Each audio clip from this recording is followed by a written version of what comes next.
What's up, Buckeye Nation? Floco here. Ohio State football with Scarlet and Great right here on YouTube. Here to talk a little bit more about hoops again. Don't worry, we'll get back to football here soon. I just want to talk some more hoops as things develop with Jake Diebler being named the head coach of Ohio State basketball, the head man, the first family now, the Diebler family.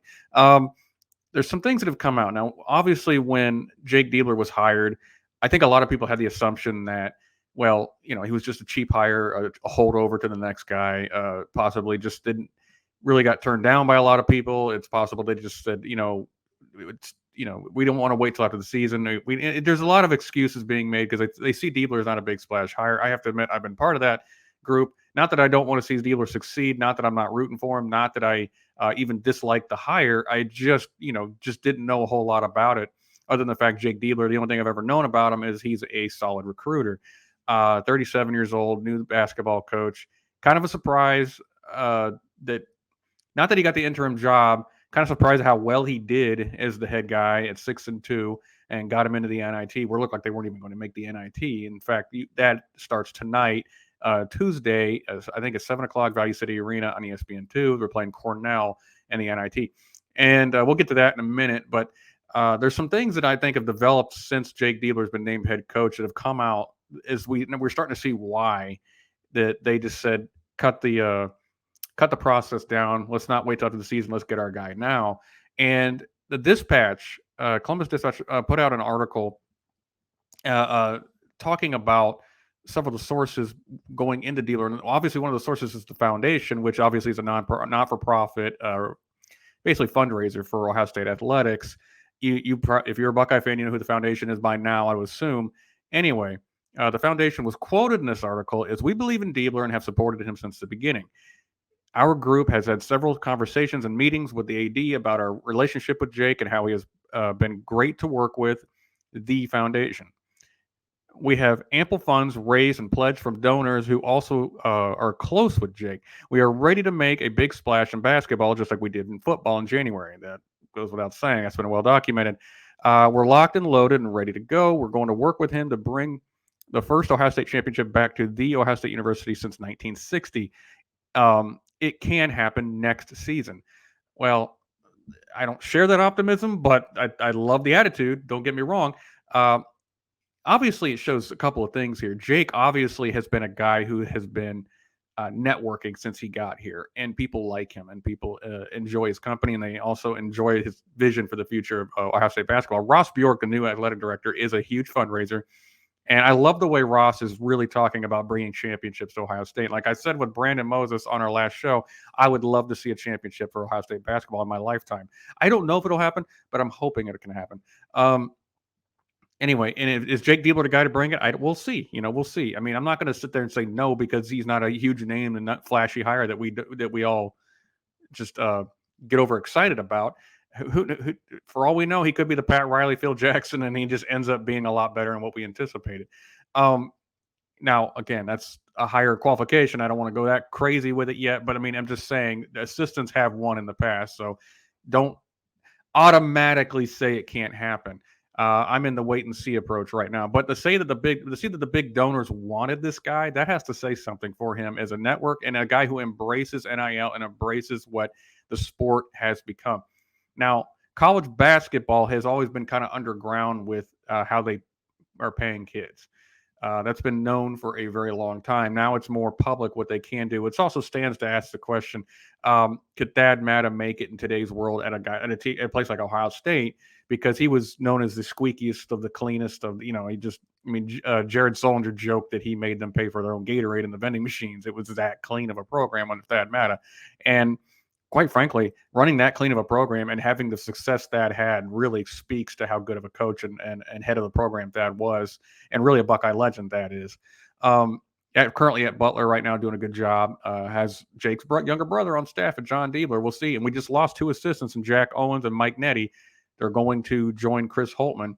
Let's be real. If they're leaving and going to join Chris Holtman at DePaul, Jake probably said, I'm going to look elsewhere. And that's okay. New blood is needed, I think. One of those positions you see, we'll see if it's for John or not. I'm not. He's Jake's in the honeymoon phase. We'll be able to see if he brings John as an assistant, even though he's a young assistant over at that with Thad Matta. and give him maybe a bigger role at Ohio State. It'd be interesting to see what happens there. He could use some of his capital he's just earned by being just named the head coach.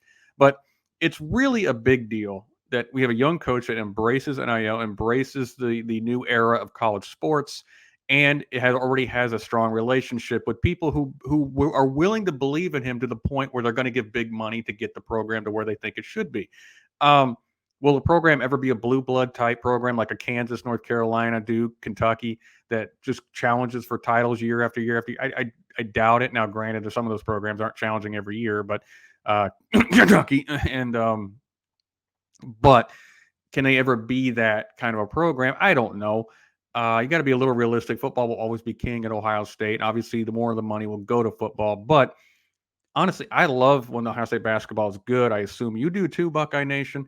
It's obviously something like, something nice to get excited about after football season is over with.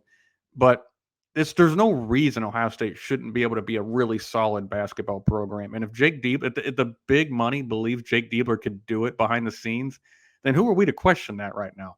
Like I said, stay in a wait and see approach. But that's obviously a big first step, is knowing that the big money boosters are willing to donate. And I'm sure that had a huge impact on what Ross did with his first decision, his first hire. He's not technically the AD yet, but let's be honest, he spearheaded this. So it'll be quite interesting to see going forward what they see in Jake that maybe we haven't been able to see yet.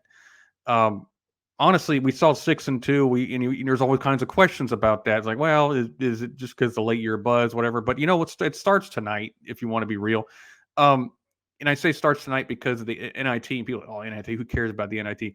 We have to care about the NIT right now. This is the start of the Jake Diebler era officially. If you want to be real, they have the talent to win the NIT. Can they do it?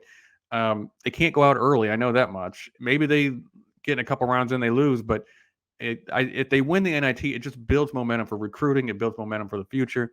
You say, well, kids don't care about the NIT. Yes, it shows the program's going in the.